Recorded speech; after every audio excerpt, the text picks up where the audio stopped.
আষাঢ় মাসের শুক্লা দ্বিতীয়া তিথিতে রথযাত্রা উৎসব পালিত হয়। রথযাত্রা শ্রীকৃষ্ণ তথা জগন্নাথ দেবকে কেন্দ্র করে হয়ে থাকে।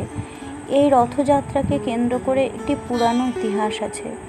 শোনা যায়, দ্বারকায় শ্রীকৃষ্ণের মৃত্যুর পর পুরীর রাজা ইন্দ্রদ্যুম্নকে ভগবান শ্রীবিষ্ণু আদেশ দেন, পুরীর সমুদ্রতটে ভেসে আসবে শ্রীকৃষ্ণের মৃতদেহ।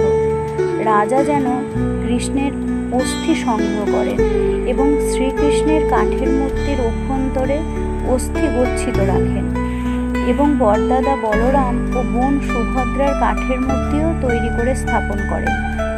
সেই স্বপ্নাদেশ মতো রাজা দেবশিল্পী বিশ্বকর্মাকে মূর্তি তৈরির ভার দিলেন। শর্ত ছিল, যতদিন পর্যন্ত মূর্তি সম্পূর্ণ হচ্ছে ততদিন পর্যন্ত মূর্তি কেউ দর্শন করতে পারবে না। কিন্তু রাজা অস্থির হয়ে শর্ত ভেঙে অসম্পূর্ণ মূর্তি রেখে ফেলেন।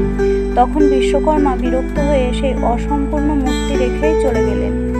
আর কি করা যাবে, অগত্যা রাজা সেই অসম্পূর্ণ মূর্তিগুলি মন্দিরে স্থাপন করলেন।